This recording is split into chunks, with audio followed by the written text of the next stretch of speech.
I'm counting on you.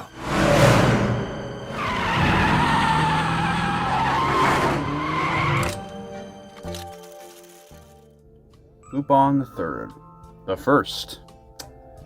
Should you watch it? Well, that depends. Now, if you're watching this, I'm assuming you're already interested in the franchise, have invested in it, or, like me, recently decided to get into it.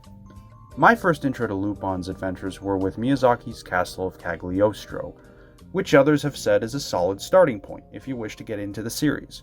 But enough of that, let's get into the film.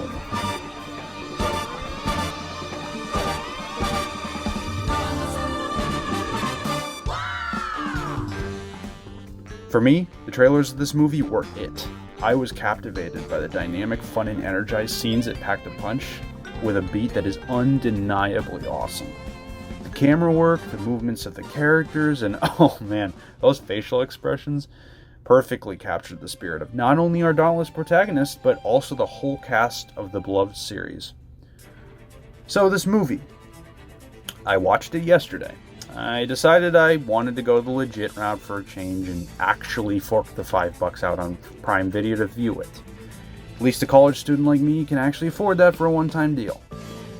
Now, if I had to put Lupin III, the first, into a specific category, if I had to choose one word to describe it, it would probably be fresh.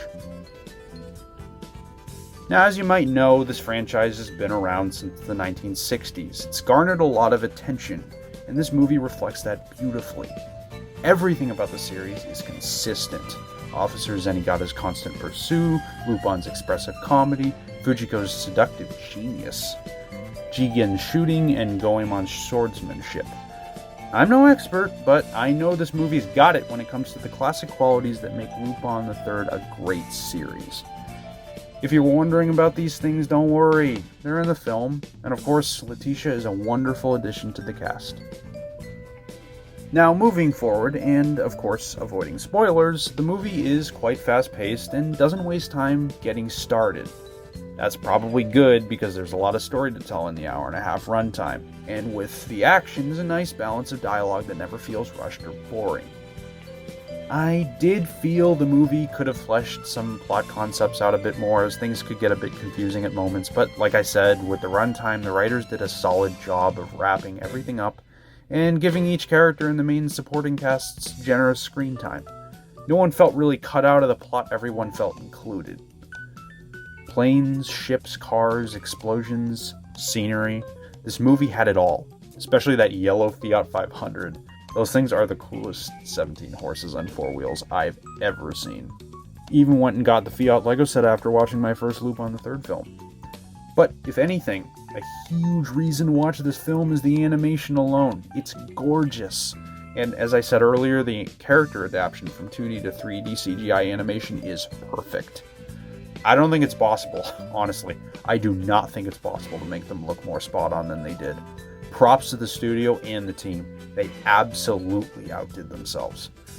This just further proves that 3D can be done in all the right ways, innovating while still respecting and paying tribute to the source material.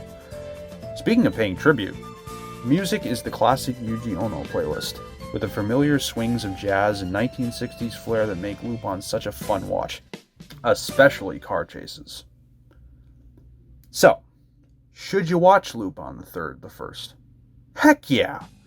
It's honestly a super fun time for fans of the franchise. Plus, like most of Lupin, diving into it headfirst isn't necessarily a bad thing because you don't need much prior knowledge on the series. Maybe check out Cagliostro or the original series and you'll be good to go. Anyway, hope you enjoyed the commentary and let me know in the comments if you've ever seen the movie and what you think. Thanks for watching.